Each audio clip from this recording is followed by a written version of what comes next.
gentlemen, Mr. Randolph will read the pledge. This is a pledge which says, our job has just begun. You pledge to return home to carry on the revolution. After Mr. Randolph has read the pledge, I will say, do you so pledge? And you will say, I do pledge. The pledge. Will you stand? The pledge. Will you stand? Standing before the Lincoln Memorial on the 28th of August, in the centennial year of emancipation, I affirm my complete personal commitment to the struggle for jobs and freedom for Americans. To fulfill that commitment, I pledge that I will not relax until victory is won. I pledge that I will join and support all actions undertaken in good faith, in accord with the time-honored democratic tradition of nonviolent protest, of peaceful assembly and petition, and of redress through the courts and the legislative process. I pledge to carry the message of the march to my friends and neighbors back home and arouse them to an equal commitment and equal effort. I will march and I will write letters. I will demonstrate and I will vote. I will work to make sure that my voice and those of my brothers ring clear and determined from every corner of our land. I pledge my heart and my mind and my body unequivocally and without regard to personal sacrifice to the achievement of social peace through social justice. How do you pledge? I do pledge.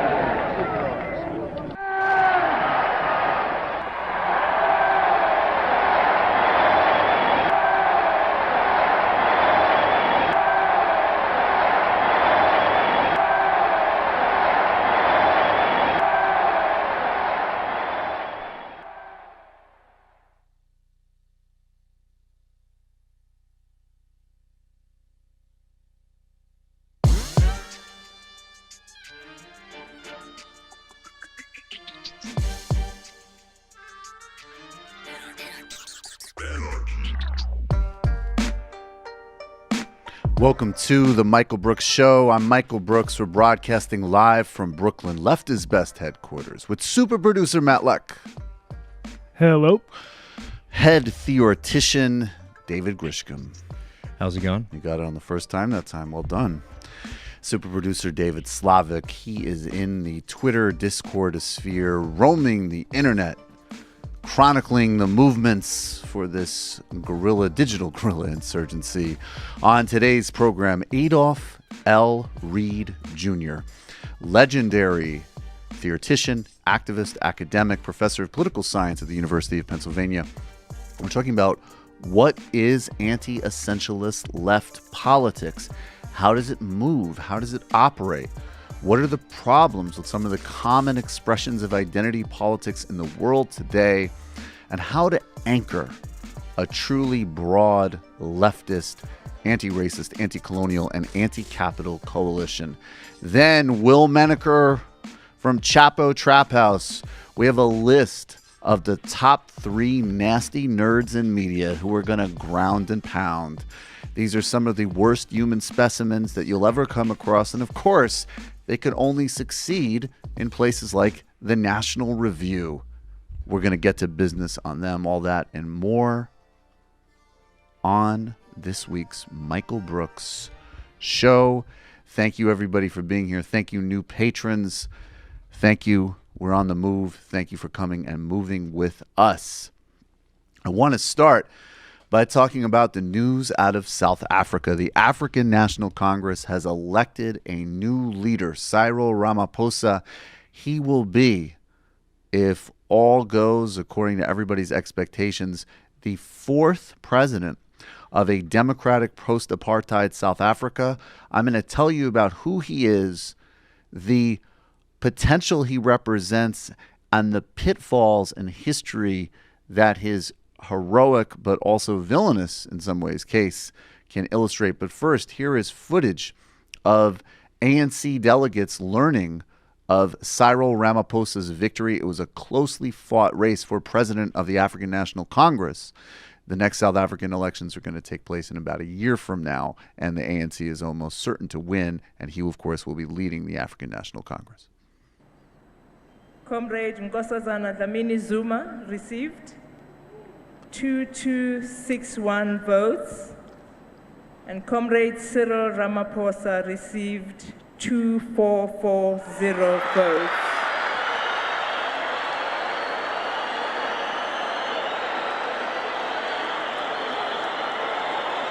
We declare Comrade Cyril Ramaphosa as the new president of the African National Congress.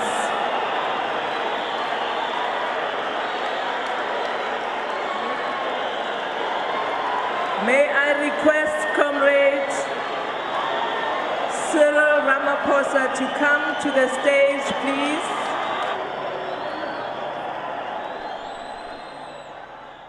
So it was a closely fought race between Cyril Ramaphosa and his opponent, who was in fact the current President Jacob Zuma's ex-wife and former official at the African Union.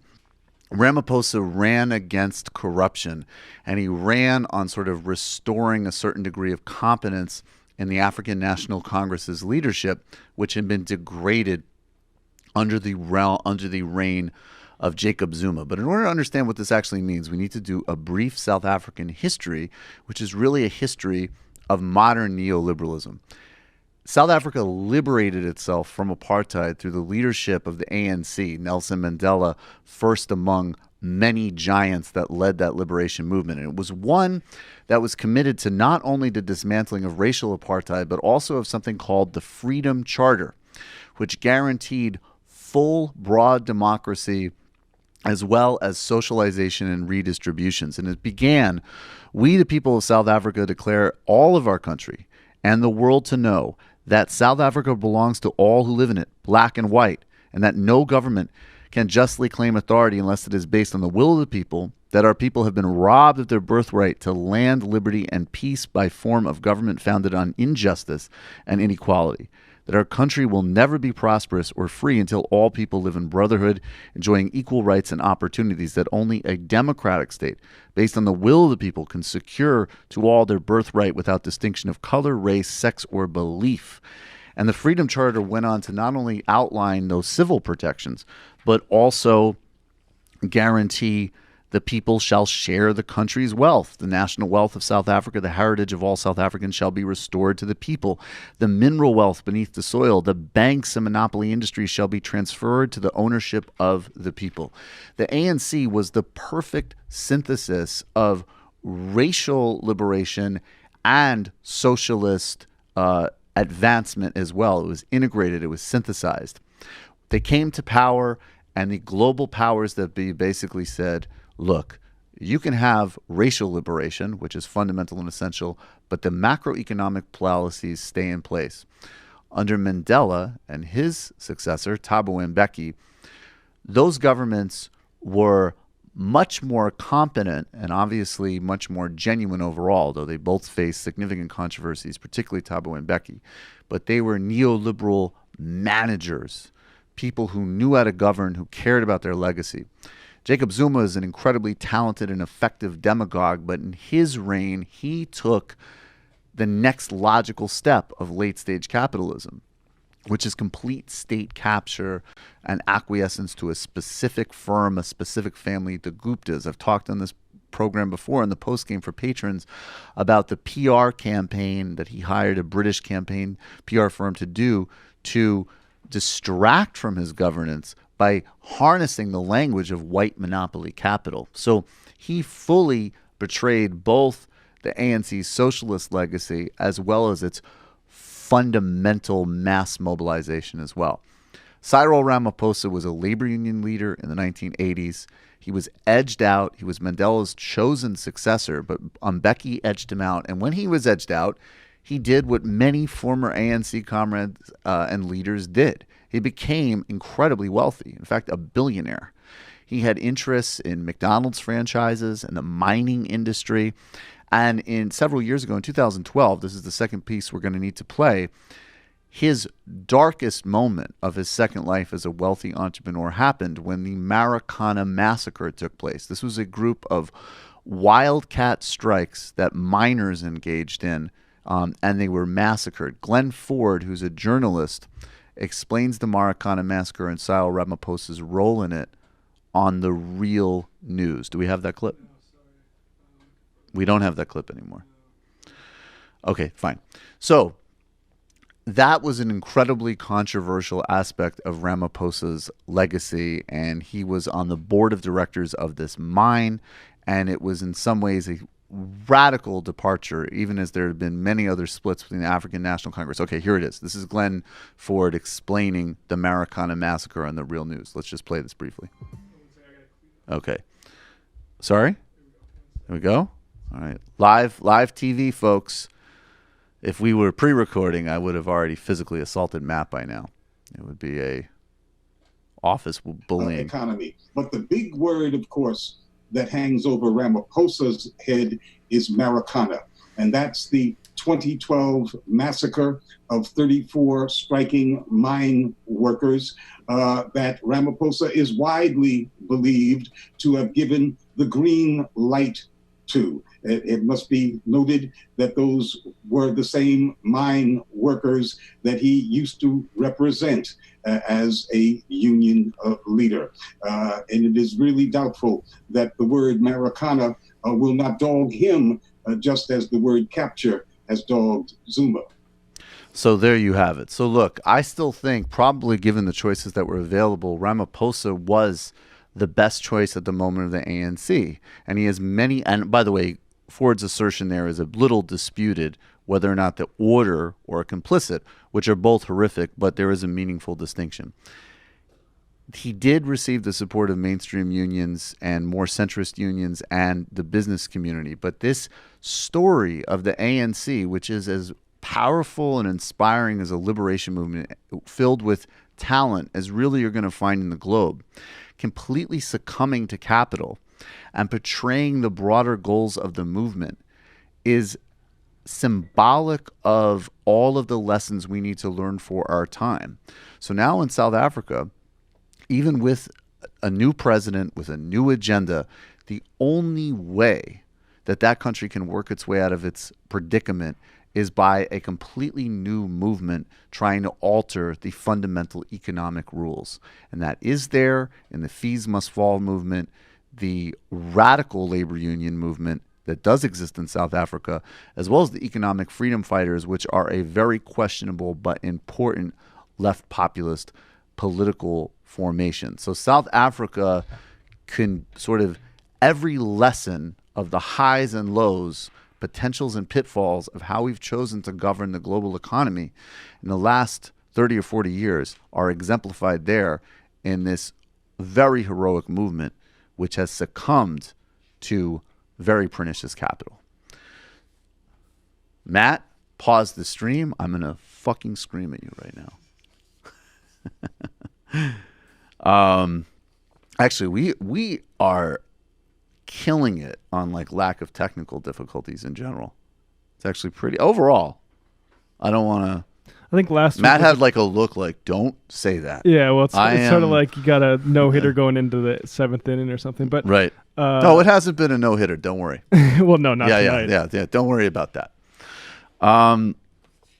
So we are actually going to just do this briefly. Let's do the shout out, and then we'll get to how we make our moves around here, and then we will get to Adolf Reed. I think. Is this one more week of Birdman? This is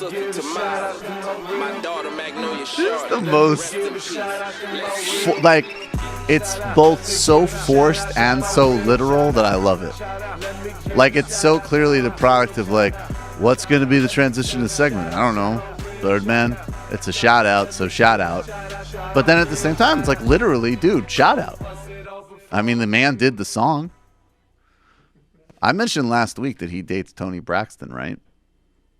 I still can't get over that. Apparently, you guys can. There's a fucking 30s versus 20s things right there. So the shout out this week goes to a group called the Great Lakes Commons, and their project is to protect the Great Lakes region that encompasses the United States and Canada, and they're playing in an interesting way. This is the opposite of Bitcoin. They are dealing with alternative currency. It's something called currency of care. And I'm quoting a quote now by David Bollier. The bills are not likely to be used for commercial transactions, and in a way that is the point, to spark a new conversation about money, value, community, and the Great Lakes. The Great Lakes Commons is inviting people to give currency of care notes as thank you to people who have done something to protect the Great Lakes in big and small ways. Or you can give notes to people as a request, and they can do something to protect the lakes in the future. So this is Paul Baines now. Each note who runs the project. Each note represents an act of giving or gratitude or requesting action. Each note carries the most precious value, acts of thanks and care for the Great Lakes, rather than based on dollars. The values of these notes are collective agreement and intention to reward people for their water protection through past actions and future actions.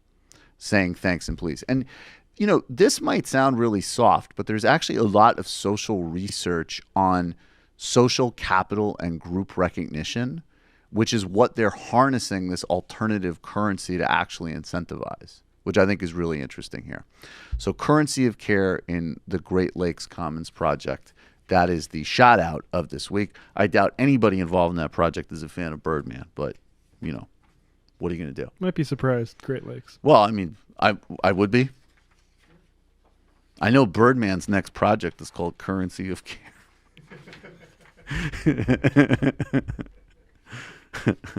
Toni Braxton singing the hook on it. All right, let's do the no? All right. Yeah. So, all right, let's see. We have the music ready for the pitch. This is a very, very literal sonic selection on today's show. I dig it. Look, patrons aren't just supporters. They're shock troops. They provide the bulwark against media oligarchies, media monopolies, the threats of fascists. It doesn't always work out so well as it did this past couple of weeks for us in the broader majority reporter sphere and family. We feel confident to challenge anyone, say anything, build a robust, powerful, unapologetic, serious left agenda that we need for human thriving, flourishing, and to generally save the human species. Because we rely on you. Each of our, now we're just shy of 900, as I just checked before the show, patrons. So 893 patrons. You're all collectively our bosses. You're all our constituents. You're our community. You are who we are accountable to, and you allow this all to happen and allow this all to grow. We have many plans moving forward, and we all need to eat and pay the bills and take care of ourselves while we do it. That's really, really important. We need to create as many communities and functions like that as possible for everybody doing this work that we need to do, of which we are a very real part. I'm incredibly proud of what we're doing. I want to thank each and every one of you that has already become a patron. When we hit that 900 number, we're going to get a matching. Let's keep moving. When we get to 1,000, the impression animations start. We will be right back in a moment with Adolf L. Reed Jr. on the Michael Brooks Show.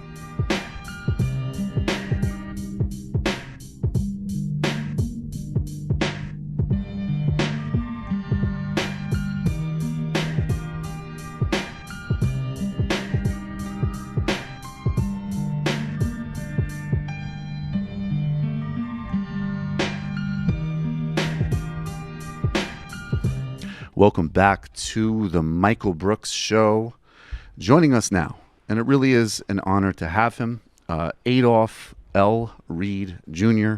He's a professor of political science at the University of Pennsylvania and author of really just many, many books, which I'm going to use as a cop-out from attempting to try to categorize and list them, and columns all over the place that you can find, including at Harper's and many other publications.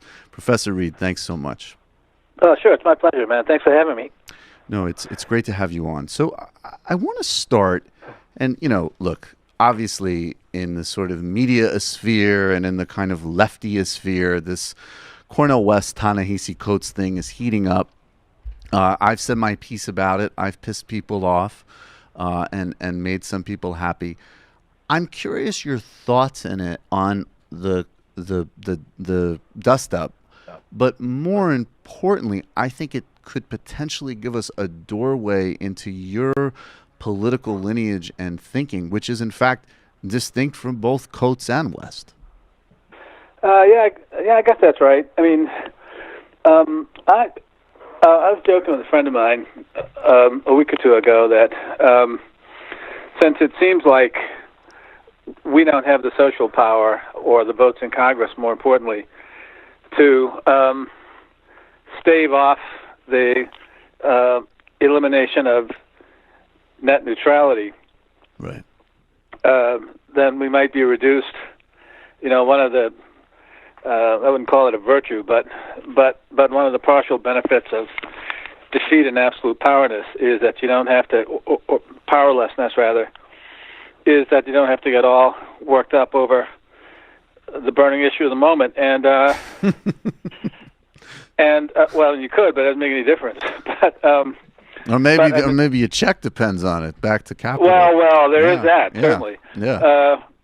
But I was thinking about, the net neutrality thing, that maybe a little bit of a silver lining would be that if a lot of these clowns had to pay to post the foolishness that they post on their blogs and Facebook, then it could go some way to resolving that problem that we have. But, I just think there's way too much attention to what goes on the Internet, first of all. Right.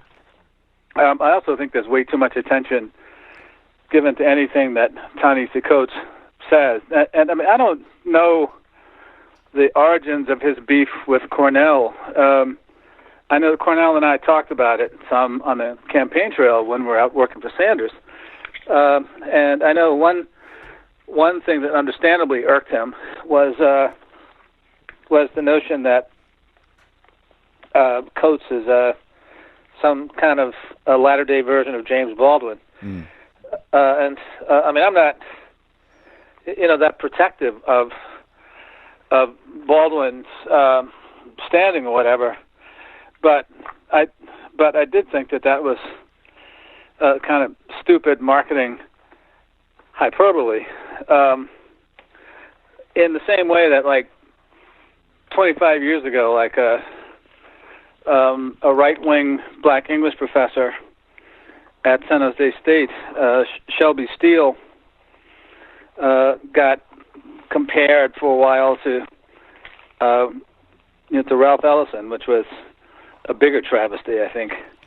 But anyway, I've never understood why anybody pays attention to Coates in the first place. Just to be super, again, for some elements of my audience, they do pay very close attention to Ta-Nehisi, and I think that there's value in your critique of it because it actually opens up a substantive doorway that Cornel West has kind of blown open by making this critique. So let me be more specific. Okay. But as I read Cornel West, when you strip aside the polemics and whatever, he's saying a couple of different things. And one, I think a couple of them are very important for you to articulate because you've made this point many times in different ways yourself. One is this notion that while Ta-Nehisi is very historical, he's writing about racism as almost a metaphysical, ongoing reality Right. versus one that is is continuous but manifest in radically different and specific conditions. And that really matters for how we can conceive of a politics of resistance. Can you explain, I mean, I guess first of all, if that accurately represents your views, but why does that type of distinction actually matter for our politics in the real world? Forget the internet. Well, right. Well, I mean, I'll tell you. I mean, one reason is something I've been trying to write about the last few days, that if you understand, the struggle, as it were, as a transhistorical struggle against an unchanging racism, right, then first of all,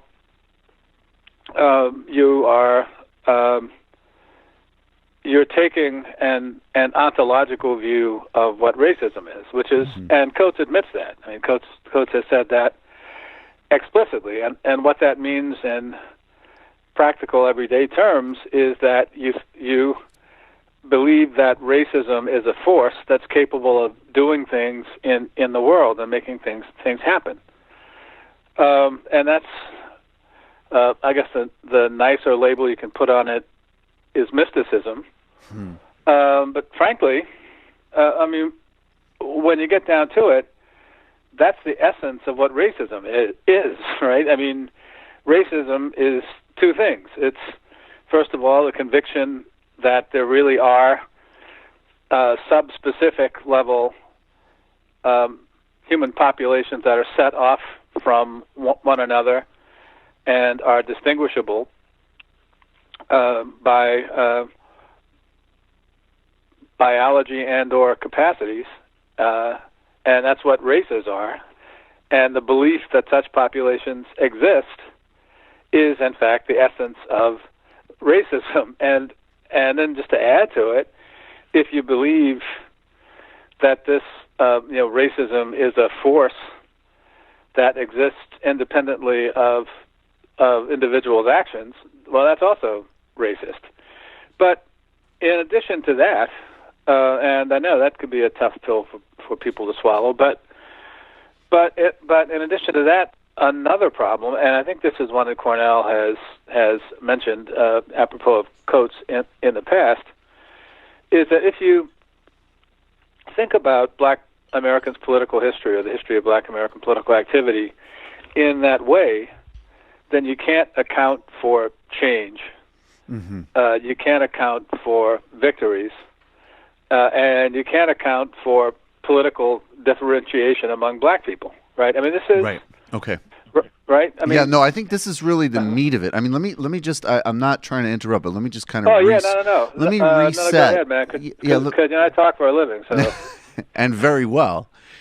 But I'm no slouch myself, man. But let me say, so I think that this is why this stuff actually starts to really matter, in my view. So there's three different things coming out of this. One is that if we recognize, again, and it's annoying that we have to make these caveats, but the reality is, and as a white dude, I certainly do, this is in no way a denial of racism and racialization and mass racial abuse that, in my view, overlaps and coalesces with capital, which is another important distinction. But that being said, that these are distinct propositions. So, okay, there is absolutely global racism rooted in imperialism, colonialism, slave trade, Jim Crow, apartheid, and it's connected and fluid together. But at the same time, the conditions that led to the modern creation of Jim Crow and the global slave system are also distinct economic and historical propositions. Right. So exactly. Right. So this is vital because, and then the other 2 points, and I want you to just elaborate on all three of these, but I just want to kind of reset for people. The second point being then that when we recognize the distinctions, we can also recognize that there's more agency. There's different times where actually victories do happen. And then thirdly, that we start to also look at a bigger terrain than ultimately, because the kind of odd juxtaposition of this metaphysical stance And I think a reason a lot of kind of white liberals love it is white liberals love feeling guilty and performing penance. And it becomes a sort of purely behavioral game. Only, I would add, only in that Protestant way where they do it all in public and they don't really have to do any penance. Oh, right. No, still like hold close to the wallet and make sure that the schools, right. Absolutely. But it's a seductive thing because on one hand you're saying I'm really buying into a powerful critique because I'm saying this is the most powerful force on the planet. But then on the other hand, because there's nothing we can do about it because it's like God, I just need to kind of perform another version of being a good, polite bourgeois person. Right. That's it. Well, I think you nailed it. Okay. And I guess that's the end of the show because you said everything needs to be said. No, there's a million things. I'm just trying to translate. But get us into the, how does this play out? In this conflict, but again, in real politics and even the types of controversies around, whatever version you want to take us with it. Well, yeah, because there are a lot of different ways that you could go. I'll start out with one of my son's beefs, right? Like my son is a historian, and he and it's different, like for people who aren't in the racket, basically. Mm-hmm. But one of his beefs is that colleagues, right, other professors, go to Coates to get deep insights about race in the United States. And his beef isn't simply because Coates is a college dropout, right? But that Coates's accounts of the actual history are shallow and ultimately wrong and wrong-headed, right? The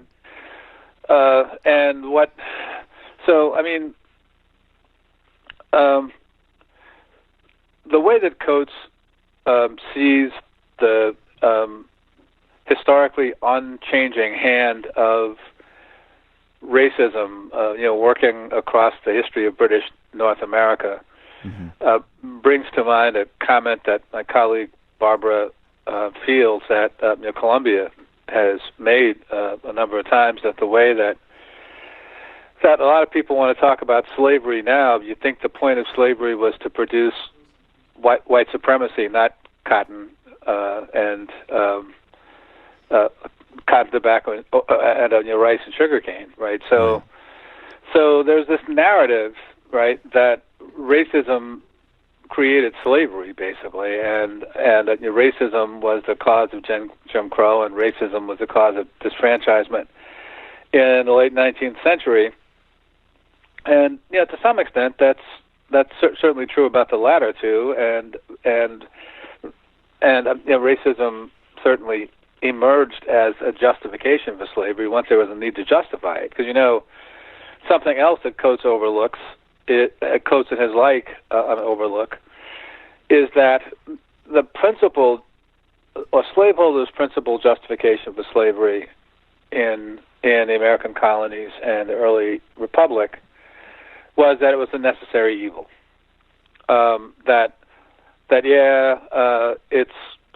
It's not a good thing morally. It's distasteful, but what can we do? This is the only way we can make a lot of money without working hard ourselves.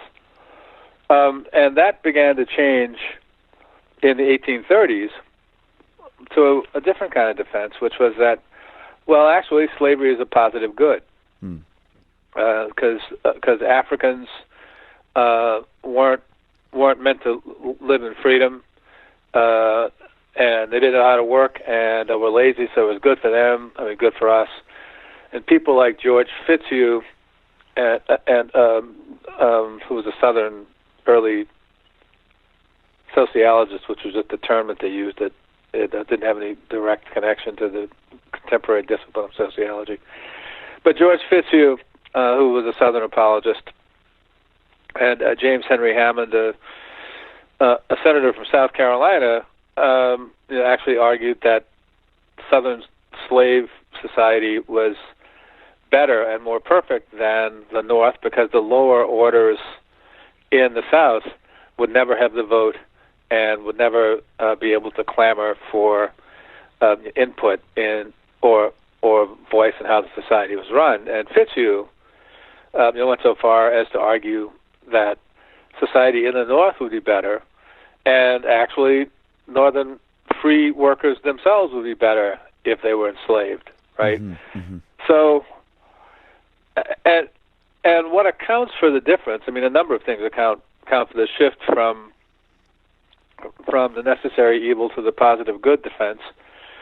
One is the growth of aggressive anti-slavery sentiment in the North. Mm-hmm. But another that people haven't talked about a whole lot is the spread of universal white male suffrage in the 1820s and 1830s, even in the South.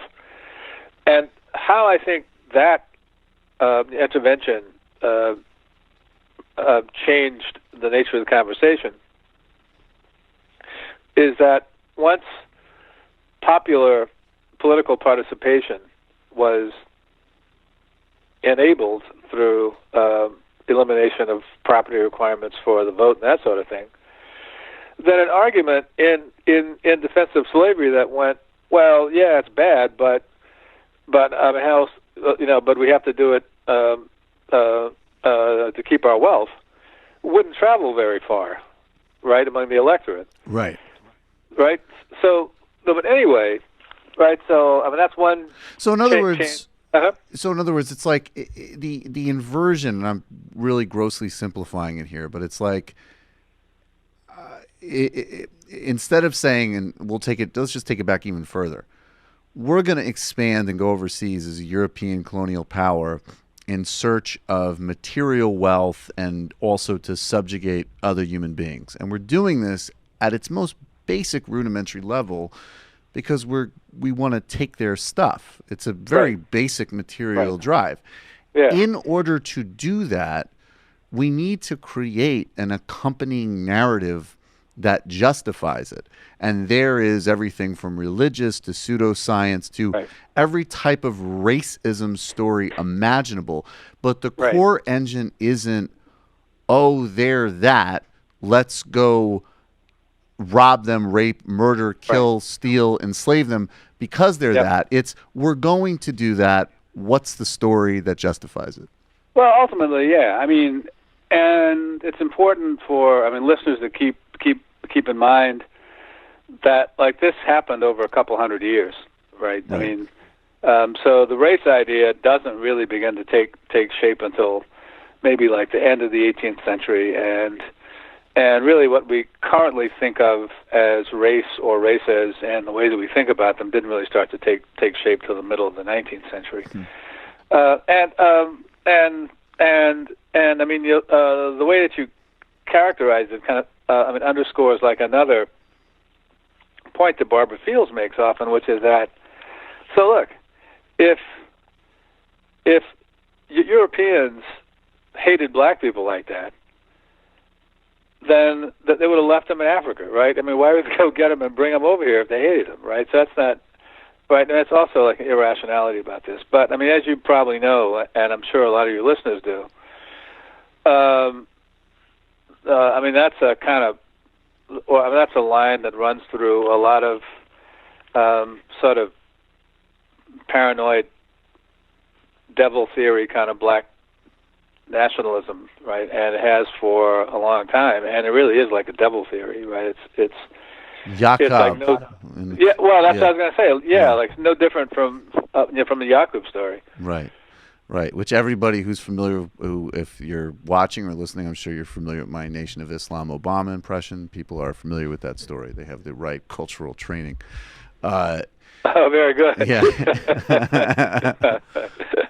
This is a message to all the non-devils out there. So how fun would that be? But so then there's a little more. I want to bring us forward because we played in the cold open A. Philip Randolph, and we're going to get there in a second. But then can you explain, and again, this is another high-level question, but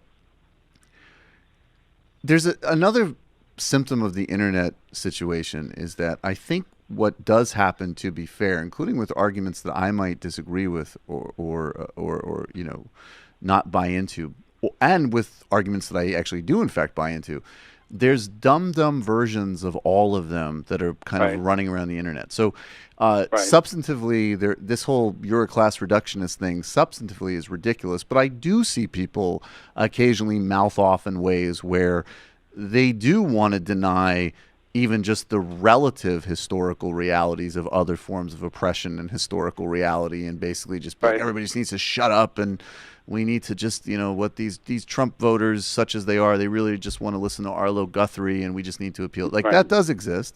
And then there's a dumb intersectionality, which we've been kind of hitting on, which is actually like claims to be intersectional, but in fact wants to include literally everything but class. There is a more substantive intersectional argument that real thinkers would make, but you're not. You come from a different viewpoint. So could you explain from the substantive and charitable viewpoint why you wouldn't identify yourself that way, why you see these kind of different types of engines sort of as more sort of the drivers, if that makes sense? I think that's important for people to understand. Yeah, okay. I mean, I'll give it a shot. In fact, like I'm doing an independent study course with some graduate students in my department next semester on that's focused. We just determined today on neoliberalism and identity and intersectionality. So we're talking about some of this stuff today. Well, I don't believe the intersectionality thing works, right? Because I believe it like comes from the wrong direction, right? And I think people like Kimberly Crenshaw and Patricia Hill Collins and others who first started talking about intersectionality in the late 80s and the early 90s understood it, I think, as a way to get around a problem of reductionism around either race or gender, right? So our black people's definitive ascriptive experiences race, or if they're women, it is a gender which comes first, and the intersectionality idea was a way of saying, it's both. It's some of this, it's some of that, right? But in my view, instead of resolving the problem of reductionism around identity, it actually only multiplies the problem, because that means you have more identities that are fragmented. Within the individual. And when you move from abstract formalist argument to the concrete way that people live their lives and experience their actual identities, I think the intersectionality idea starts to seem kind of nuts, right? And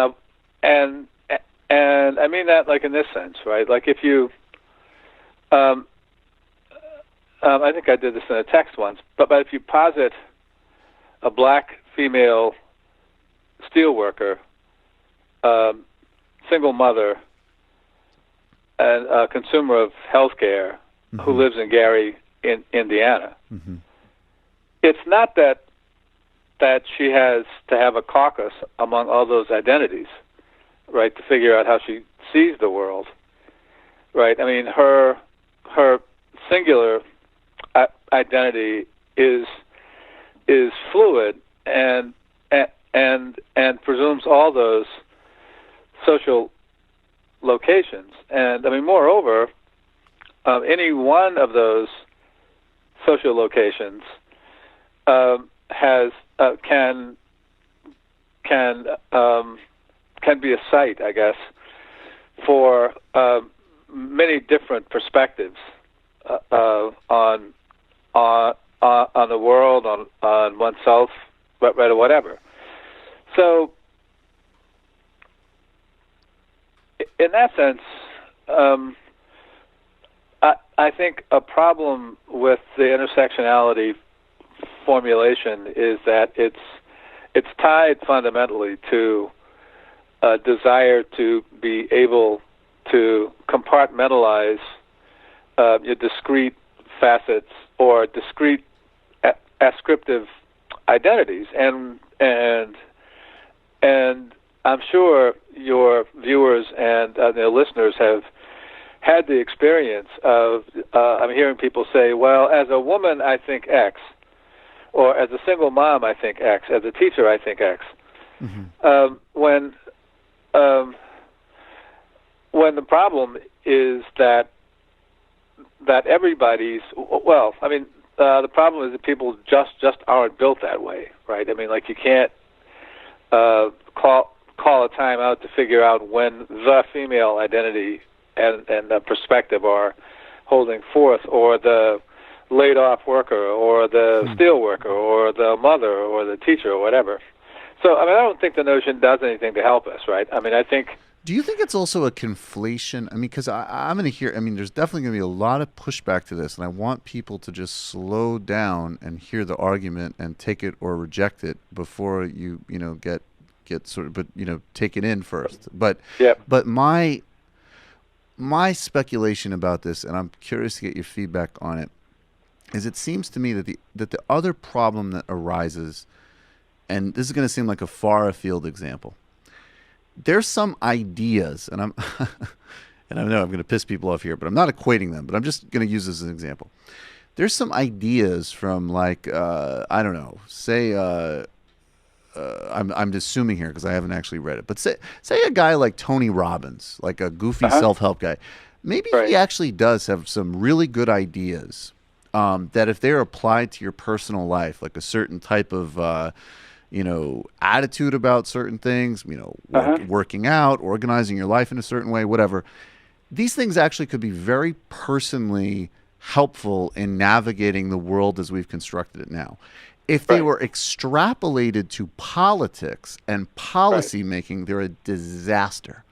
Right. So I think of a lot of what's happening now is that there are these range of identities and experiences on a legal level, and I know you wouldn't question this, of course, everybody needs to be protected and have equal rights and then universal delivery. But then there's this whole other zone of experience where, exploring sexuality and identity and these things, these are very important. They're great. They're part of life, but they're not in the realm. Like, you don't need to identify that identity to know that you need a health insurance plan that works. And the problem is that those things have been conflated and mixed up in a way that is not helpful. Right. Well, no, I think you're absolutely right. And on that point, I got a riddle for the audience. Yeah. Do you know what the biggest transgender organization in America is? No. The AFL-CIO. Right. And it's the biggest gay and lesbian organization. It's the biggest black organization. It's the biggest Latino organization, and it's the biggest women's organization. Right. And I mean, that's a part of the thing here. Just as you're saying, I mean,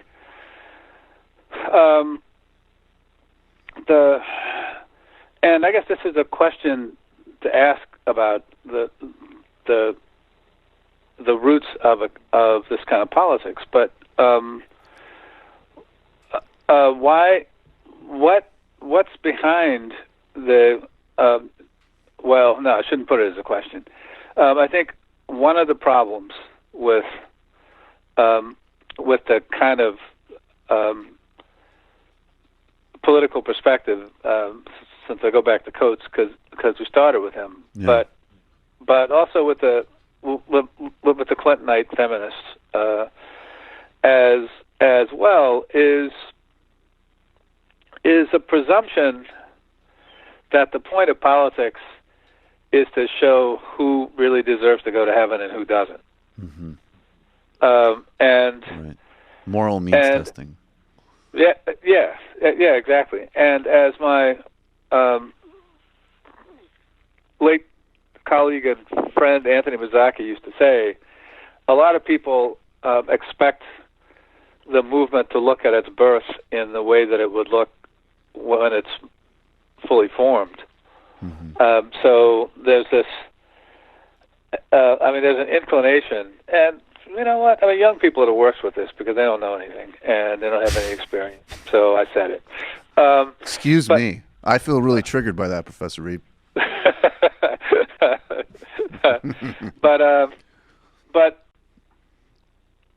But there's this sense that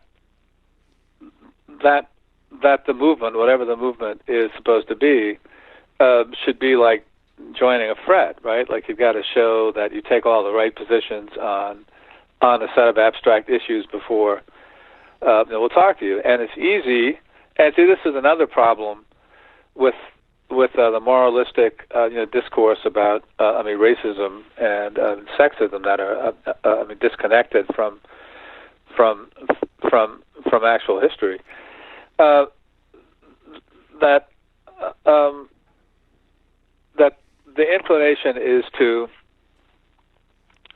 deny that people are capable of change, or and not just change via education or learning the error of their ways, but that a racist expression at one point in one's life is then taken to be the reality of that individual. And this is something else that I'm sure everyone in the audience has experienced. That you find yourself in really fraught circumstances and say something that you probably mean at that time, but that doesn't necessarily, or say something or act in a way, but that doesn't necessarily reflect your deepest foundational and unchanging commitments, right? So. I think, for instance, just as an extreme example, during the open housing fights in the 50s and 60s, I know there were people who said and did horribly racist things in those riots and counter demonstrations that may not have consciously thought that way before and may not consciously have thought that way after, right? Right. And it happens like on our side as well as on their side, but. And why I think this is an important perspective to hold in mind now is that, we saw it happen in 2016, and we saw, among other things, and this is a point that people like Coates will work overtime to reject. But according to Larry Sabato, between just under 7 million and just over 9 million people voted for Obama once or twice, and Sanders, and then Trump. Right. And to insist that the white Trump vote was all about and only about racism. Both gives us an explanatory problem, although, as you probably have encountered, like the nationalist in response to that is to say, well, but everybody knows that voting for Obama doesn't mean that you're not racist. Yet, voting for Trump has to mean that you are, right? Well, and by the way, just in addition to that, just to add to your point, there's that poll that came out that showed some, truly disturbingly high number of Trump voters believed in the intellectual inferiority of black people. But if you look down on that poll, it was only like 10-15% behind Hillary voters, which you can read both ways. There's plenty of contemptible people voting for Hillary. Right. Oh, yeah. Well, no, that's a damn good point. Anyway, so there we are. Or the other explanation could be that, as Obama would say, is they just finally gave into their devilish nature. There's only so long they can resist it. Yeah. Hey, that's a good Obama. Thank you. But by the way, you should take that on the road. I have been. Now you know as the show progresses. But then, Professor Reed, and I hope that we can have, this is the first of many conversations, but where I'd maybe like to leave us, because I think that this can tie some of these threads together. at the opening of the show for the cold open, we played A. Philip Randolph's pledge at the beginning of the March on Washington. Oh, yeah. And played it because it, in concert with this, and I think Cornel West actually did allude to this in his own way, that there's different African-American political traditions here. There's different black politics. And this is another thing that people lose in the conversation. And one form of black politics, I'd like you to just situate that in terms of A. Philip Randolph and what you've articulated here tonight. Sure. Yeah, happily. Because I'll tell you, I mean, so I turned 19 in 1966, which is the year that Stokely Carmichael proclaimed Black Power on the Meredith March. And like most other, or at least like a lot of other young men in my cohort, Black Power is pretty exciting and it's pretty radical. Yeah. And that's kind of the moment in the movement that I came of age in, and I spent a number of years as an organizer before I went to graduate school. Working out mainly in Eastern and North Carolina and the Piedmont, and that's all preliminary to saying that I because people like me have dominated the political or written, the political historiography of that period, and the influence of Harold Cruz's work, have looked back and seen Black Power as a victory of a revolutionary tendency within black politics and revolutionary and nationalist are conflated in this construct, and a victory over a retrograde integrationist tendency. Right.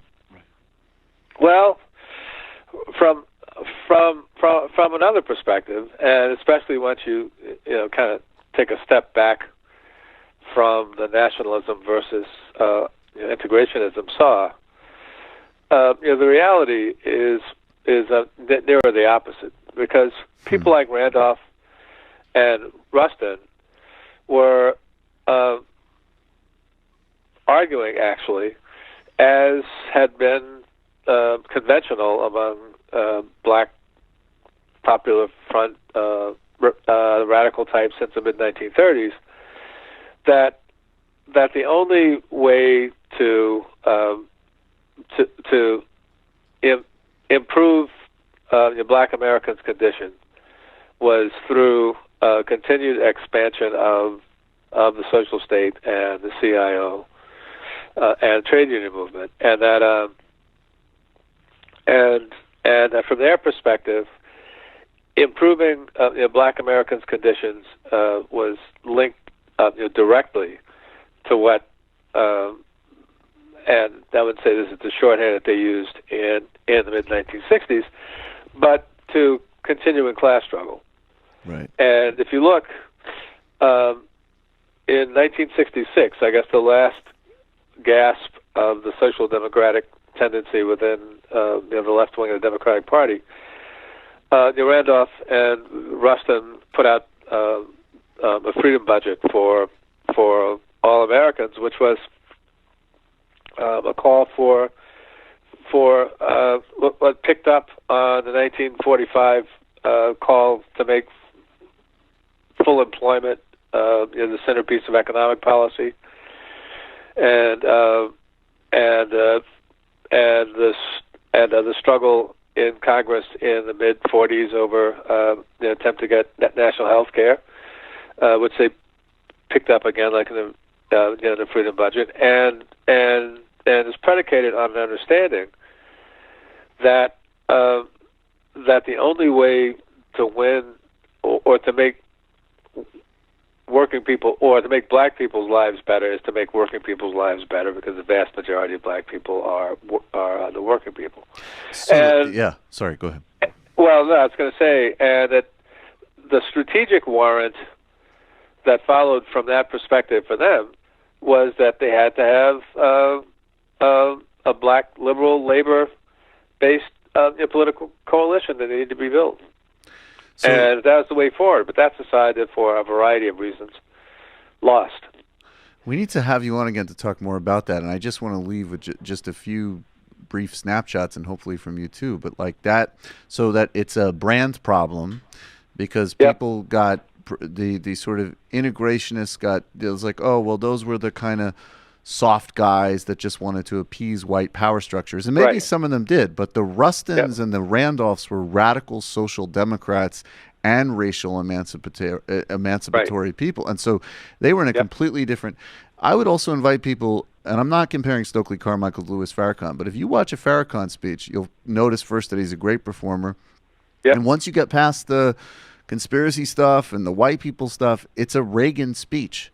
And I mean, it's a totally and then also in the first segment after A. Philip Randolph, we talked about South African the ANC and quoted from the Freedom Charter, and so that's a document that echoes exactly what you're talking about. It's another through line that's been totally obscured by history, which I know is like a flame that you hold, and that's why I've always admired your work so much, and I hope we can have many more conversations. Yeah, well, I look forward to it, man. Thanks a lot. I really appreciate it. Thank you so much, Professor Reed. Yep. Take care, man. Take care. That was awesome. Okay, that was Adolph L. Reed Jr. And what we're going to do now, Will, why don't you just come on up? Joining us now is Will Menaker, and he is going to offer a rebuttal to Adolph Reed, point by point. He's ready.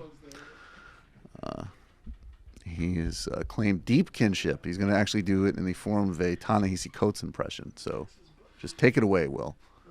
Is he all set? Okay, he should be on. I'm good? He's good. So I'm following Adolph Reed now? Yes. Okay, I hope your audience is ready to get real ignorant. I told people that I'm going to expand their brain cells and then shrink them rapidly. Perfect. So, Perfect. But I told you, it's like doing a whippet after reading a book. That's literally what it's like. No, but first, you would promise me a rebuttal to Reed in the form of an impression of Ta-Nehisi Coates. So go. This was not discussed. My manager was very clear about this. So what we're going to do really briefly, Will, because we are a few minutes behind, but I wanted to get you in the chair, is we do, and you can easily run the play with me on this, is once a week on the public version of this show, I lock somebody in a pyramid. And this goes back to during the Democratic primary, I think I said, I don't even remember where, but I said that Robbie Mook should be locked in a pyramid. It was after Shattered came out. It was after Shattered came out. Inside that new chamber that they've just discovered in the pyramid. I didn't even know about that. Yeah, I've heard about What's that. that about? What's that about? Well, they haven't said if it's for grain yet, so I think Ben Carson's still waiting. Told you. Fucking told you. It's where the aliens are. Chalk it. So once a week, essentially, we badmouth and trash somebody and then lock them in a pyramid. And then our friends from the Institute for Progressive Memetics have a good graphic. And this week, Will, are you familiar with... look, I told everybody to vote for Ralph Northam in Virginia. I'm not a accelerationist voter.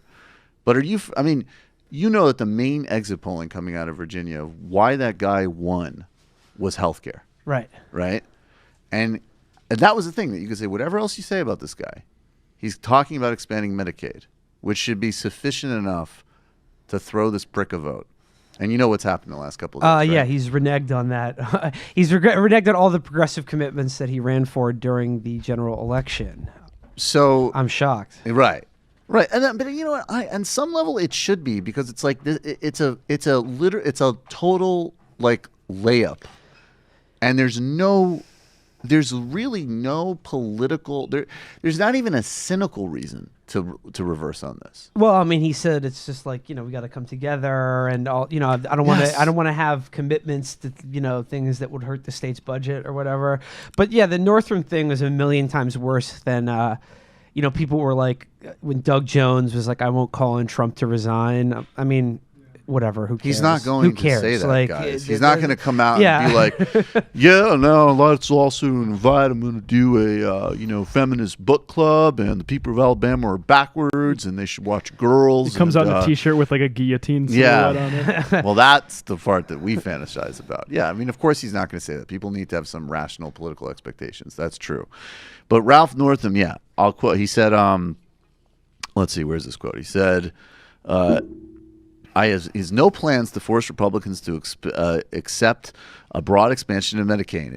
Instead, he'll begin talks with lawmakers in both parties about overhauling the state's Medicaid system, expand access, which is the Paul Ryan bullshit word, while better defining eligibility to control costs. So I look forward to seeing how we can provide better service and at the same time cut costs through managed care Medicaid.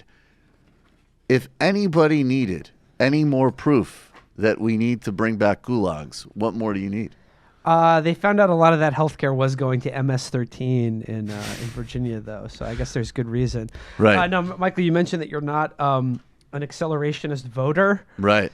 I agree, but I just think at this point I'm an accelerationist subject.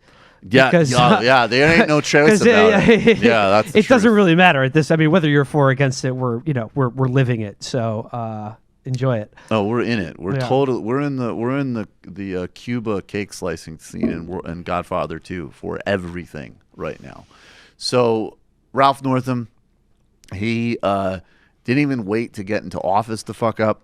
He can't even deliver on Medicaid, and I mean, I don't know. It's like it's just boring to keep having to say this. But the last thing I'll say. I published a piece in Baffler a couple months ago saying essentially like what ended apartheid was radicalism, and the people on the quote resistance #resistance who are the most hysterical and histrionic about Trump, and they're usually right. Trump and Republicans Trump and the Republicans is a distinction I would make, are the absolute worst.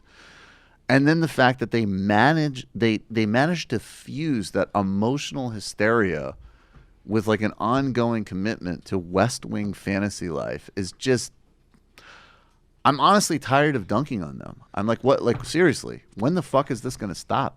I mean, I think it makes sense if you just understand that, like, I don't want to say most Democratic voters, but like the vast majority of politicians, or at least the people who speak for them or who are the most vocal about it in the media or just on your Facebook feed personally, are basically just Republicans who don't hate gay people. Republicans who are like uncomfortable with like overt grotesque bigotry. Yeah, but like they still accept basically they still accept all of the premises of like, of accelerated inequality and global empire. You can starve to death if you don't have good credit. Yeah, but we shouldn't be rude about it. Or that that like essentially the United States is a country that means well, and it's good that we're in charge of the world, and like we essentially mean well, but like sometimes Republicans come in office and they don't mean well. Right. And we just need to get the right people in there, in charge of our global military empire and Wall Street or whatever. They just need a little regulation here and there, but I think they essentially accept most of the premises of, whether it's the economy or war and peace of a basic of what would have been a Republican position 30, 20, even 20 years ago. Oh, yeah. So essentially you just like basically Ouija boarded an image of Jonathan Chait that I can't get out of my mind's eye right now, man. So that being said, that is true. And the neoliberal Jonathan Chait. And I'm saying that just as an insult, not because I know what the word means. Yeah, that's right. I have no idea what that means. No one does. No one knows. No one does. Totally no one knows what neoliberal means. So, like in a way, like why object to it, right? How can you object to something that doesn't really exist? How can you object stop to lack of meaning, man? Yeah, exactly. We'll get back to Jonathan Chait and the three biggest nerds in media that are in desperate need of a ground and pound after, with the help of our friends from the Institute of Progressive Momentics, we throw Ralph Northam, the latest embodiment of democratic mediocrity, into the motherfucking pyramid. I wonder what sound they picked for him.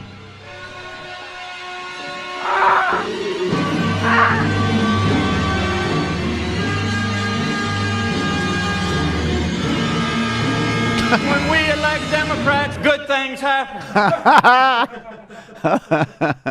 Well done.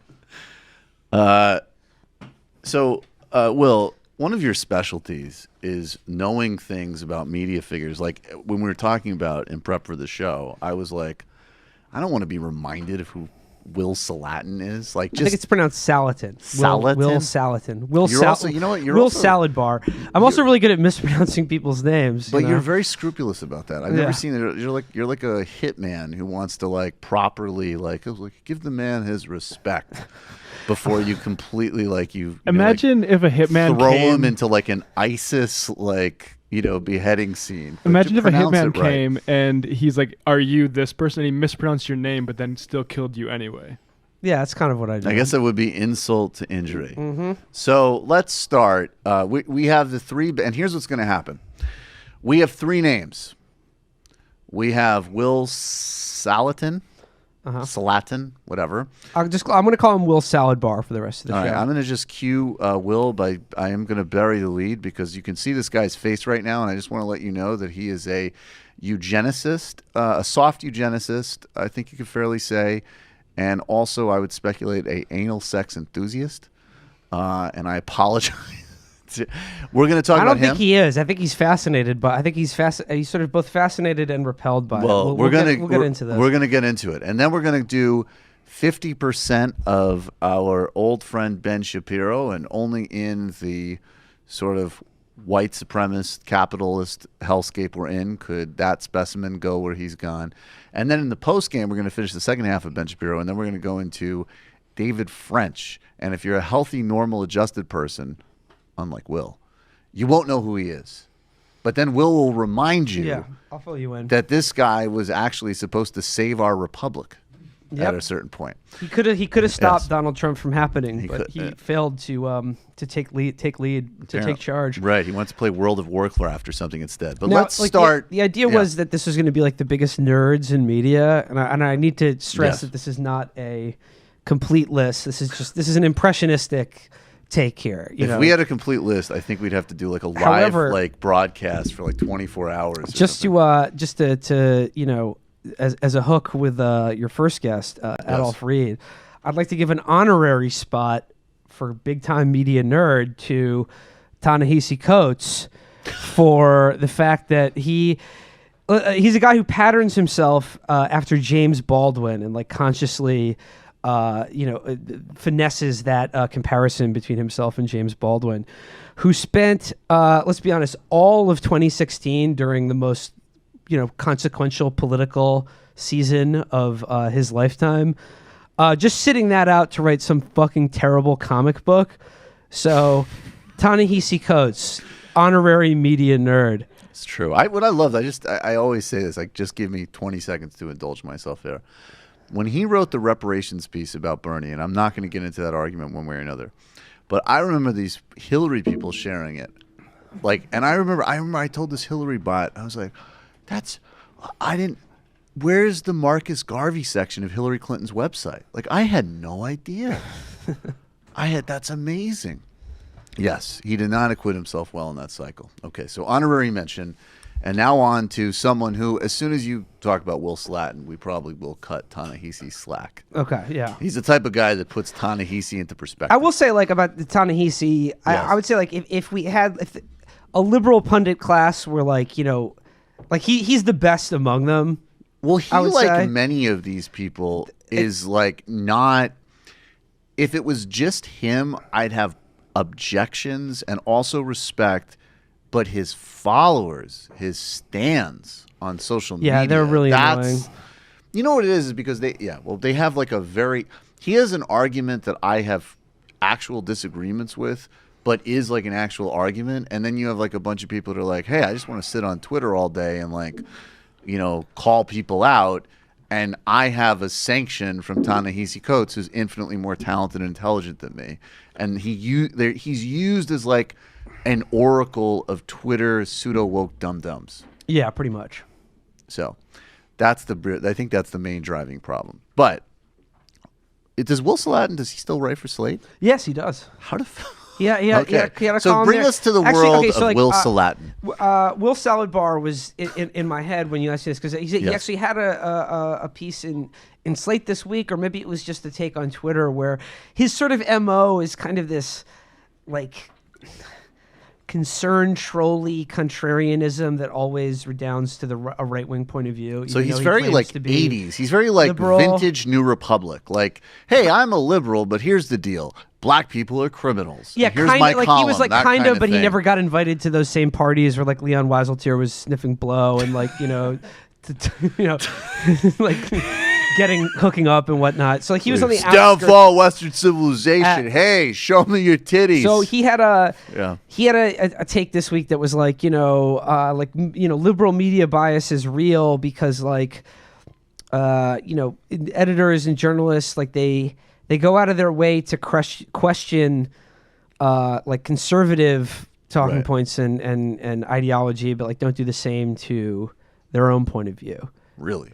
Which is ridiculous. I mean, I think like he's a perfect example that the media does go way out of their way to take literally more what he's seriously. hired to do at Slate. Yeah, as be the kind of contrarian liberal, or everything he writes has this kind of like scolding, hectoring tone that's like covered by, "Hey, I'm just asking questions," or like I'm being liberal or whatever.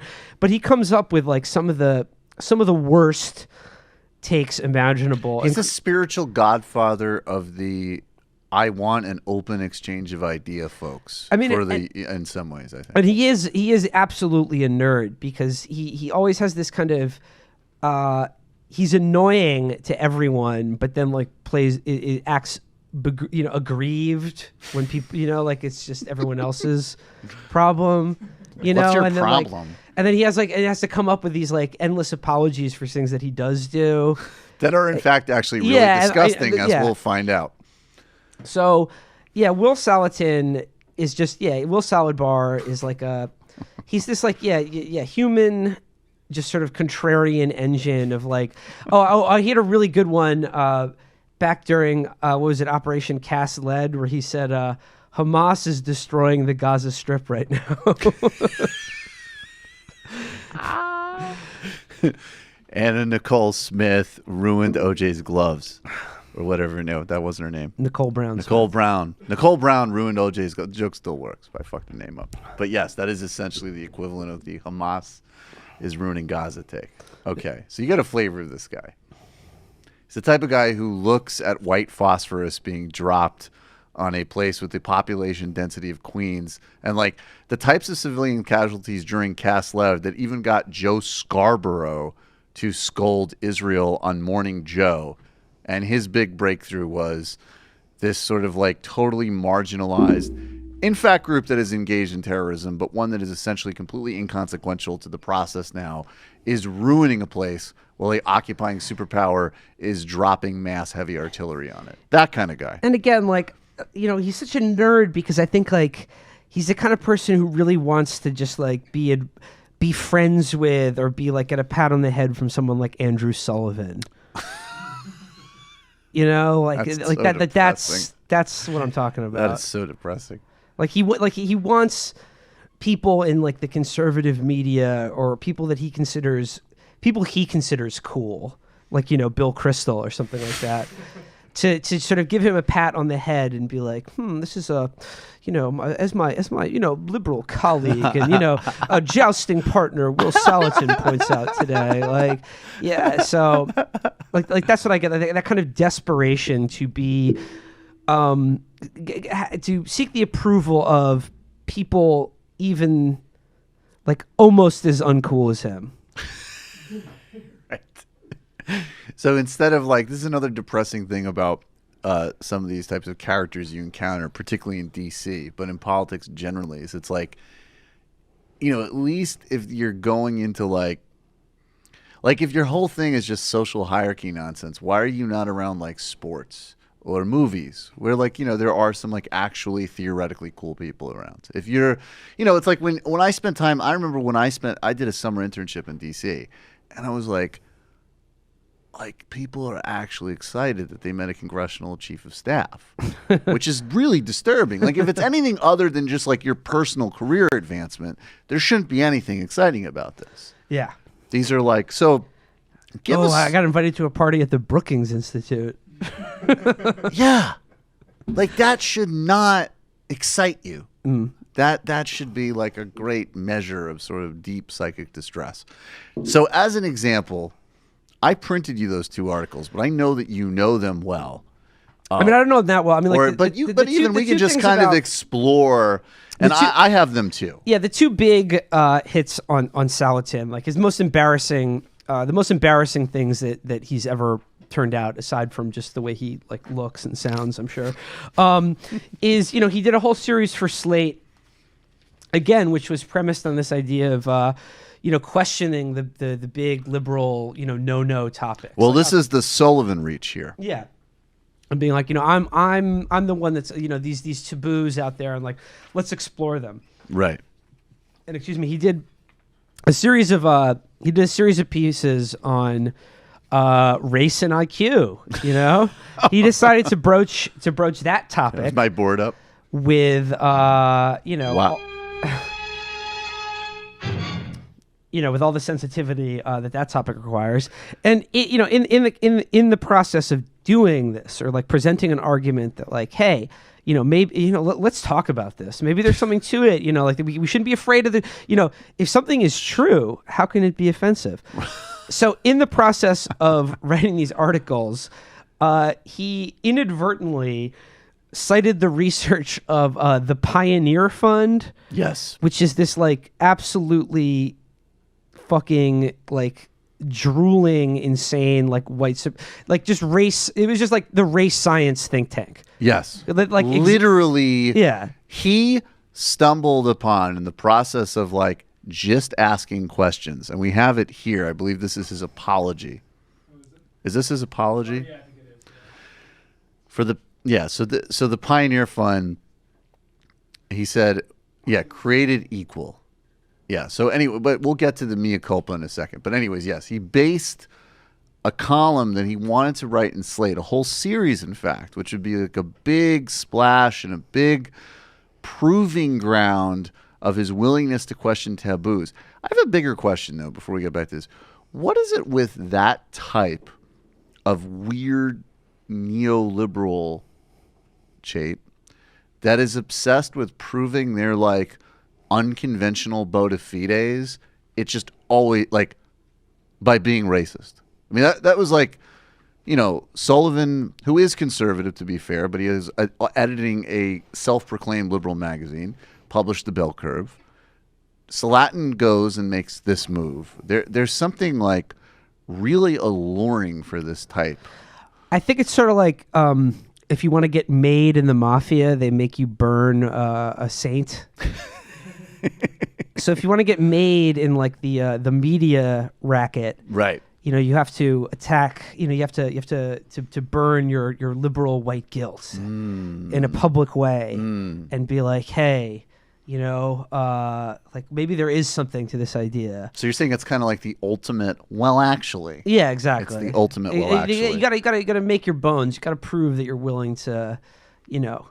Your takes have got to be pretty spicy to, you know, separate yourself from the pack. You got to be like, hey, I am totally willing to indulge. This is the spiciest of all. Pseudoscience to reify the essentially barely hidden prejudices of my readers already have. So he got himself into trouble, and he wrote, last week I wrote on the possibility of a genetic IQ differences among races. I also remember, I think in his first column, which I can't find, he actually wrote that, you know, this is about distribution, so he's not saying all black people are stupid. Like, it's just the fact that he's looking through this, and the fact that the editor didn't see this and stop this process from happening is amazing in and of itself. But he said something to the effect, I think this may have been even later on, actually, because he revisited this topic, but he was like, Barack Obama is smarter than average. He's smarter than Will because he knew that invading Iraq was wrong and Will didn't. Right. So that's I don't think that's really a question of being intelligent. I think that's a question of like having a fucking like haven't like self-lobotomized your morality. Well, I think that's. I mean, I was like, not a question for I was these a pretty people. stupid 18-year-old, and I didn't it didn't take a lot to realize that the war in Iraq was absolute bullshit. It wasn't that heavy lifting, but what I loved about it was that, by his logic, African Americans vastly disproportionately opposed the invasion of Iraq. So if that's the test of intellect, then we are all just hopeless mouth breathers. What I will say in about the face of vast, intellectual superiority. What I will say about people like Saletan or whatever, like why the race IQ question, why they like to return to it in, I think, a way that is different than just straight up like white national. I mean, which is obviously why they're invested in this idea, right? And I think like the liberal the sort of contrarian liberal flirtation with this from people like Saletan or even Andrew Sullivan or whatever is, I think, like they love IQ because they're technocrats and they're meritocrats, and I think they like IQ because it's another. They love data and graphs and things and like that, being special, and like because exactly, and like they like anything that's just like, oh well, this is objectively true, this is fact, this is science, and so arguing against it is irrational. But I think they like any kind of data or anything they can point to that has a veneer of this kind of scientific rationality that can essentially explain the inequalities in our society, other than addressing other than confronting capitalism or anything like that. Yeah, right. Because we wouldn't want to do that.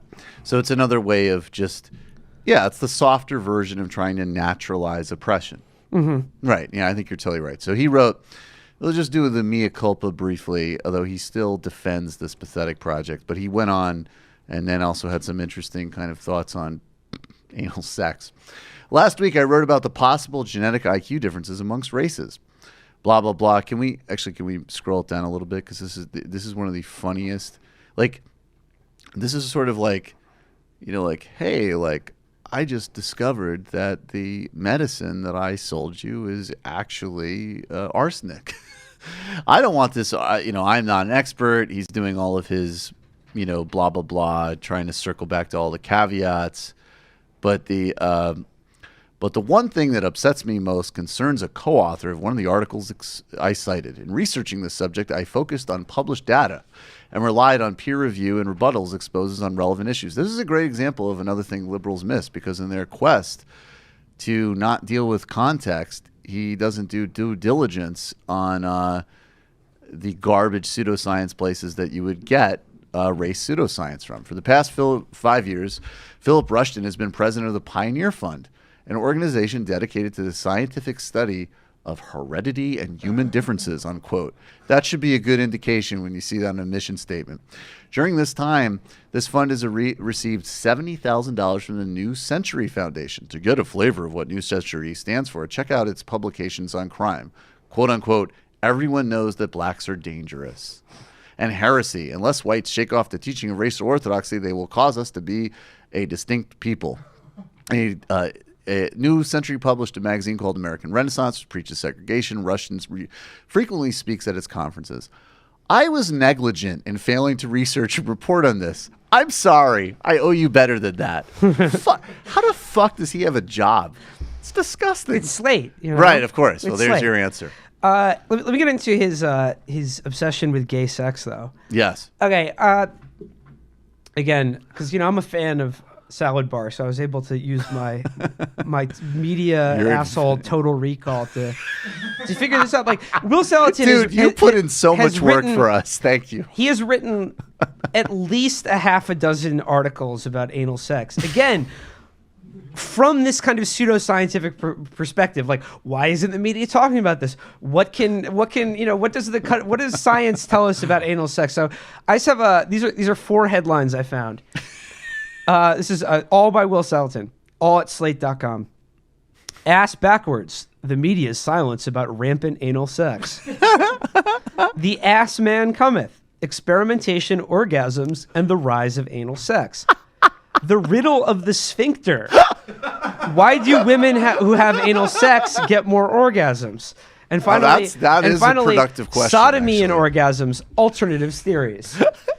So it's just like, yeah, it's all in this kind of like, but just these are asking not questions, like scientific, because yeah. I think, yeah, like at his, you know, he's sort of fascinated and repelled by it, and if you actually read the articles, it's clear that he basically doesn't approve, right? And he thinks that like the media and, you know, social science or whatever needs to really, you know, delve deeper into this problem. You know, this troubling rise of people who in surveys say that they've tried anal, and he's disturbed by it, and he thought it was like a really interesting thing. Again, like I like how they all sound like Dan Savage titles, but they're all just like sort of concern trolling about other people's sex lives. Exactly. Will Saletan is a concern troll. Yeah. He's a concern troll for liberals. And like there are so many Will Saletans in the media. They concern troll liberals, and there are people that do it who are conservative, like David Brooks is or Ross Douthat for the New York Times. They concern troll liberals from an outwardly conservative perspective, and I think Will Saletan does it from like a liberal to centrist to like sometimes socially conservative. But I think that like the point is with all of these guys is I think like all of their audience, the people who read Slate.com and the New York Times, are all overwhelmingly well-off liberals, right? And I think like their whole shtick works by using the sort of tropes of open inquiry and the things that liberals love to pat themselves on the back about, you know, being evidence and science-based and shit like that. All the type of rhetoric that should immediately force you to go tap maple in Vermont after the revolution happens.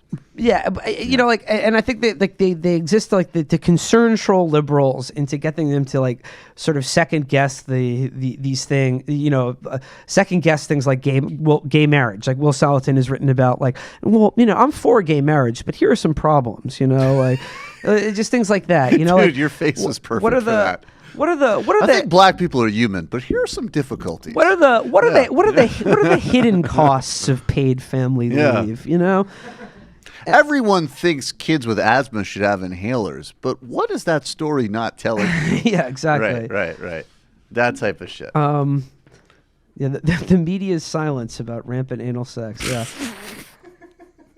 I think when I hear that, I always think to it's like, oh, what simpler times? Like the Bush administration was just like running a rabid, like global war, global torture regime. But like meanwhile, back at home, could you imagine being Iraqi and you managed to escape the U.S. onslaught of Fallujah and somehow you stumbled upon Slate at like an internet cafe where you've taken refuge in like Amman and you're like, huh, what's going on in America? I bet they're really freaked out about how they're bombing the shit out of us, and the intelligence that led them to bomb the shit out of us was wrong. I wonder what's going on in one of their biggest websites. Anal sex outbreaks that aren't being spoken about. And thanks, guys. Like Appreciate you see here, like I mean, he couches the whole thing about how, you know, this is concerning because anal sex is technically more dangerous, and he tries to eschew the moral argument by saying, you know, not that there's anything wrong with that, as Jerry Seinfeld might say, but if your moral standard for judging sex acts is the risk of disease, anal is worse than oral. The spin that activist scholars and journalists have put on the survey, that abstinence-only sex education is driving teenagers to an epidemic of oral sex, doesn't hold up. As the survey notes, data suggests that there is little or no change in the proportion of males 15 to 19 who have had heterosexual oral or anal sex between 1995 and 2002. The more interesting numbers are in the next age bracket, up, and the next orifice, down. I understand why we fixate on the oral sex numbers. Even liberals can digest sexual revolutions only one taboo at a time. And again, like, who are you talking about? This is just you. You're just talking about yourself. Right. You're describing your own moral discomfort. Right. And ascribing it to everyone. Right. Like it's a universal thing. That actually is where I think this rhetoric, especially in light of the Reed conversation, can get it's overused. But I mean, that is literally. I mean, that is actual white male privilege. There, I'm going to take up real estate in a column to project outward my just sort of personal discomfort and insecurities as a universal experience without, ironically, any data set or empirical evidence to back it up, even though I claim that that's the whole motivation of my like writing and intellectual approach. And you said, he was in favor of the war in Iraq, and he just finds all of the kind of concerns-trolley liberal ways to arrive at what are stereotypically conservative positions. And, like I said, just looking at him and just reading his writing style, I have no problem christening him a huge nerd. Who needs to be grounded and pounded. All right, that's number one.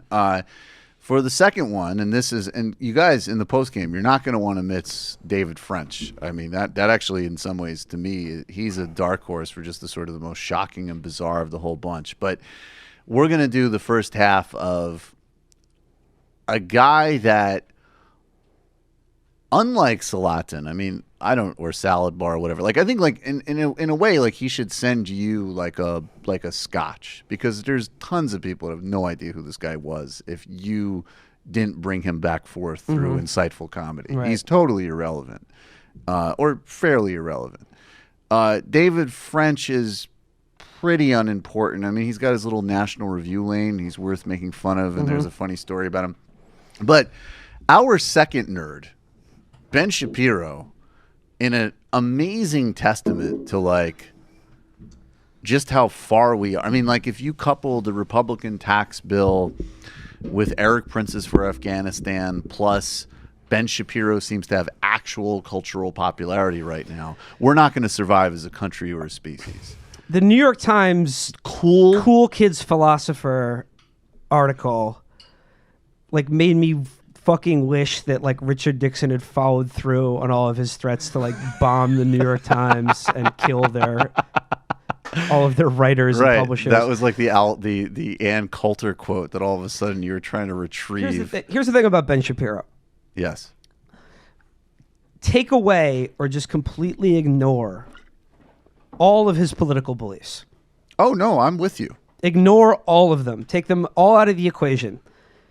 Just his face and voice absolutely puts him number one biggest nerd in America. So let's start, and I apologize to the audience because we're actually having to, unfortunately, like last week we had on Nathan Robinson to talk about the sophistry of that was Ben that was a great article on Current Affairs. Excellent. That was just such a fucking perfect, thorough and just careful demolition. I mean, that should have been Nathan Robinson should have published that in the New York Times, not that fucking the cool kids philosopher. Oh, anyways, God. It's grotesque. But I apologize to anybody in the audience who hasn't watched or heard Ben Shapiro. We have to play a little bit of him. Let's start. We have 3 different clips. Let's start because we're on the theme of mainstream media incredulity. Let's start with this that was right clip. This just totally... We have 2 clips. Sorry? Yeah, the start of that. Oh, yeah, right. ABC News did just this incredibly credulous coverage of Ben Shapiro and his, like, college campus war. And I have to say, the only way I am gonna scold, like, I'm all for embarrassing and humiliating Ben Shapiro, but I will say, like, for anybody who's saying that like Ben Shapiro isn't creating a safe space for you, like if you're intimidated by Ben Shapiro, you should not get out of bed in the morning. Yeah, I totally agree with you. I think a lot of the reason that Ben Shapiro loves going to colleges and loves using colleges as a foil for so much is that he could not handpick a better opponent for him. Yeah, they're the perfect. They're the heel. Sob fucking college students who they're not even heels. They're just like tomato cans that are just like thrown out for it's just like it's right. Perfectly engineered for him to do his ridiculous shtick. So let's show this one, and then I'm going to give to any college student or anyone who is looking to debate Ben Shapiro. I'm going to give you my strategy for how to approach this. Oh, this is perfect. Okay, so let's just play these 2 clips, and then we'll start the strategy, and then we're going to go into the post game. But just. College campuses have become an angry reflection of a divided country. On this night, police and protesters are out in force at the University of Utah. I pledge allegiance to the flag! All because of this baby-faced 33-year-old father of 2. I mean, let's be real about this. Look at me. I mean, like, do I look like a physical threat to anybody? Do I seem like a physical threat to anybody? The last time I was in a fight, I was 14 years old. I was 2 years younger than everybody else in my high school class, and I was getting my ass kicked. Ben Shapiro is editor-in-chief of the conservative Daily Wire and host of a popular political podcast downloaded millions of times a week. Is that good for America or just good for President Trump? He's now at the center of a nationwide debate about whether conservative voices are being stifled by protesters on American college campuses. Okay, and then we have a second clip. Apparently not beaten enough as a 14-year-old. Well, I mean, it explains his current outlook on the world. It does explain his current. Well, I think some people maybe got bullied, and I don't know, they became more empathetic or something. You know what? Maybe most kids bullied at that level really did just aspire to be like super. I don't even believe his story that he was bullied. First of all, he was too annoying to bully. No, I think exactly. Yeah, no. I mean, people wouldn't even want like enough physical contact with him to bully him. Yeah, I'll explain in a second. All right, so here's the second clip. This is Ben Shapiro. This is the New York Times dubbed "Cool Kids Philosopher" on ABC News. Conservative podcast host claims he's captured this undercover video of self-described Antifa members allegedly handing out knives and talking about fans of Ben Shapiro to their car where they allegedly had guns. I mean, this is insanity. Shapiro says this all speaks to a liberal hysteria on American campuses. So your view is this is political correctness run amok? Yeah, I mean, it's the furthest extension of political correctness. And when you say something that it's not just me disagreeing with you, it is me destroying your identity as a human being in a way that is akin to violence. Let me just read you from that's what Ben believes about Palestinians. Yeah, exactly. Let me just read you from the statement that the folks who want to shut you down put out. They said, Ben Shapiro has openly called transgender people mentally ill. He portrays the great gay rights movement as a conspiracy to root out God-based institutions. He has recently defended conversion therapy, which is nothing short of abuse. Okay, so there are a bunch of things that are just not true there. I am unaware of any time that I have ever defended conversion therapy as such, said that it's effective, because I don't see the evidence that it's effective. What about this idea that you call transgender people mentally ill? I do say that transgenderism is a mental illness, because it's gender dysphoria. It's a psychological disorder. So that's not an insult to people who suffer from psychological disorders. Please, you are not stop doing talking a so service fast. to people who are suffering from a mental disorder. That's the first to step. Humor them by suggesting that their mental disorder is reflected in objective reality. It is important to note that the American Psychological Association does not define being transgender as a mental illness. A gender dysphoria diagnosis only applies if an individual experiences significant distress. Ben has something called Pinocchio dysphoria, where he believes that he's a real boy, despite being a small wooden puppet that's been animated through some sort of cruel hex. Stuffed into a little bar mitzvah suit. Okay, yes, so here he is. Leftists ban gay conversion therapy. There's no evidence it works. Celebrate sex change operations even though they don't work. That's the sort of example of the... I also, can I just say, Will, I mean, I don't know, man. Maybe we are reflecting not being in our 20s anymore, but when I grew up, the word cool definitely meant something very different. Well, so what is the advice? You know, I gotta say, like I said, he loves the college campus racket because it gives him the perfect opponent. And I gotta be honest, and maybe I'll get in trouble for saying this, a lot of kids who also aren't cool. You know, I'm not saying I disagree with them. I think obviously, gay and transgender students, shouldn't be, ridiculed. However, certainly not by the likes of this asshole. But at the same time, I think you're dealing with a lot of people who, aren't very funny or, it's just that like they're playing into, and I'm not saying don't protest from a brand's perspective. I'm not saying don't protest Ben Shapiro, but I'm just saying like you're already taking him too seriously by being he's this big threat to your existence on campus. Here's the thing.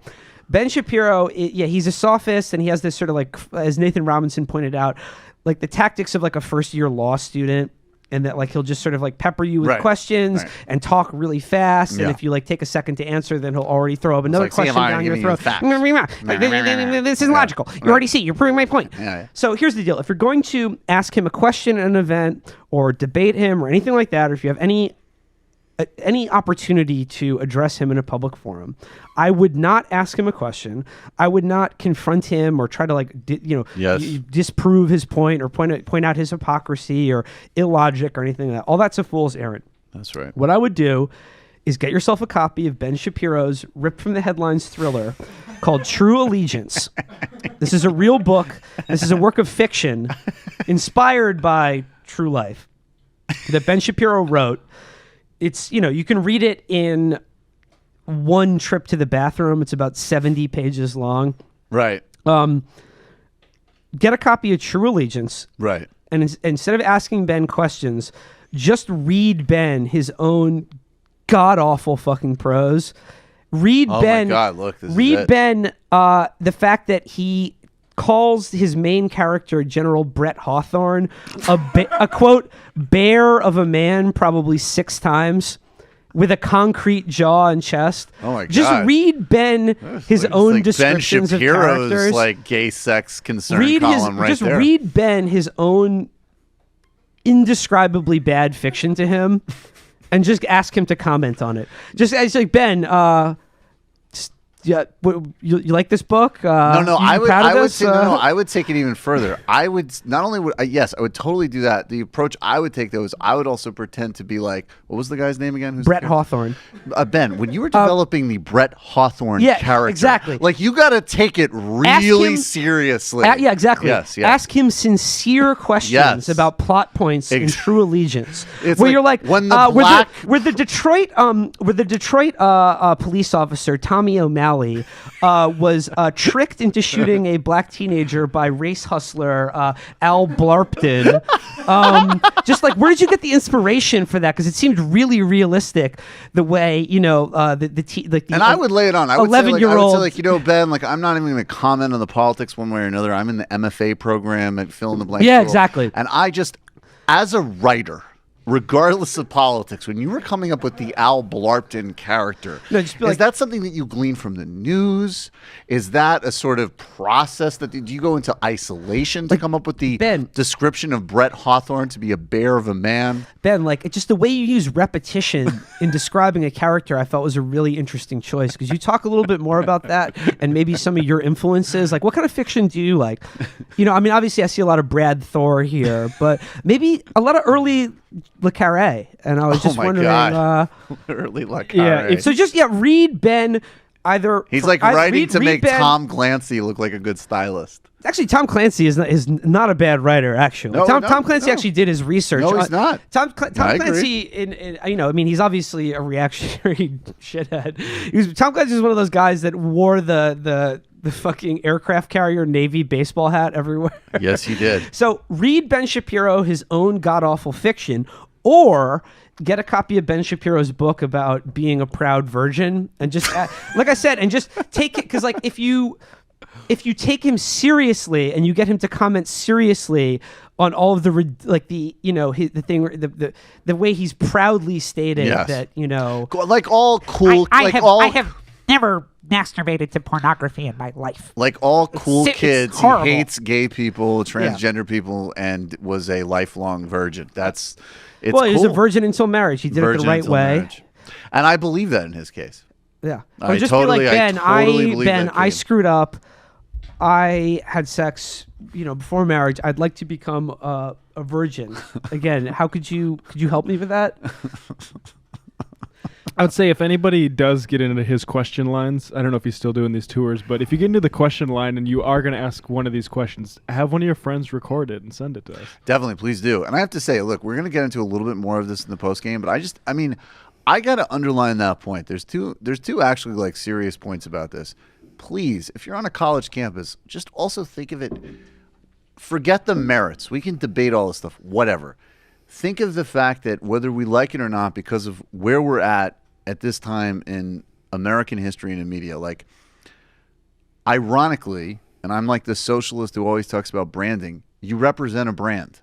And the amount of mileage that these fucking mouth breathers on the alt-right, Ben Shapiro, have gotten out of videos of college students being stupid and hysterical and just not looking good over people that should not warrant any of your respect whatsoever. And I want to give one other concrete example of this. There was a write-up, I think in the New Republic, of a Spencer appearance a couple of weeks ago, a couple months ago.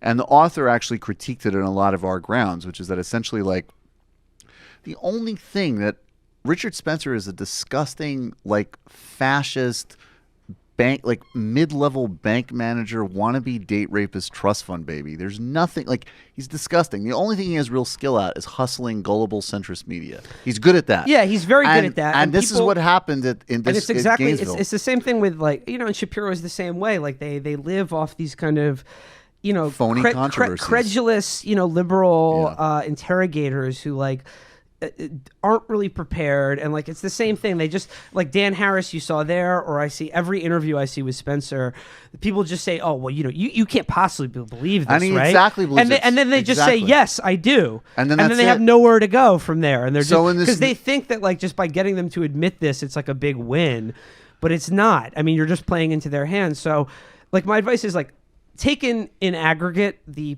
political worldview embodied by Ben Shapiro, I would say, yeah, it's a threat to all of us. I despise the right wing. Ben Shapiro individually is not a threat to your life on campus. He's a nothing. And he's freaked out by rap lyrics. Yeah. And I just want to say really briefly, the question that the author of the piece identified that actually did something with Spencer, and a good example if you want to do this, there was a bunch of like, why are you here? How can you believe this sort of questions? And Spencer handled it, and his disgusting gang, chuckled, and he got to be smarmy. And then one woman gets up and she said, I'm finding it really hard to understand your commitment to a belief in white supremacy when you or your friends are so ugly. Could you explain that to me? And they were like, Spencer got thrown off his game. He didn't like that question. I mean, like, as far as Spencer goes, I would implore anyone to just dig into the things he actually believes in and the goals he stated. Like, ask him how he plans to create an ethno-state non-violently. Right. Because there's no fucking way you can answer that question that makes any sense. That's right. Whatsoever. Right. And with Shapiro, I mean, he's like, like I said, don't get mad, get even. Like, I mean, he's such a laughable figure. It shouldn't be difficult to make fun of him. But, like, just, be like, to just be like, you can't say these things, or heckle him all you want, but like I said, just it would be so much more useful to just you can make fun of someone so much more effectively, these people especially, by agreeing with them to an absurd degree. Exactly. So look, here's what we're gonna do. We're about to head into the post game. Thank you to new patrons that have joined. We're a couple shy of our first 900, which is great. We launched in August. I appreciate each and every one of you so much. You get the illicit histories. You get the post games. What were the last couple of illicit histories? We had CIA in Jamaica, Angela lobbying. Yes, the secret history of lobbying with Ken Silverstein. Illicit history of lobbying with Ken Silverstein. The Che of Africa, Thomas Sankara with Milton Alamati. Plus, you get the post game. The Discord group is completely in a life of its own. There's like, I don't know, a good couple dozen people there constantly. It's admin, it's out of my hands, which is great because the people administrating it do a much better job than I could do. And speaking of which, I want to thank Jameson and Claire, and I want to wish Jameson a happy birthday. It's his birthday on Thursday. Thank you for all you do. We're going to move into the post game. You get all the content. Patreon.com/TMBS. Of course, I have my comrade, my friend, Will Menaker here from Chapo Trap House. Check those guys out. It's a brilliant show.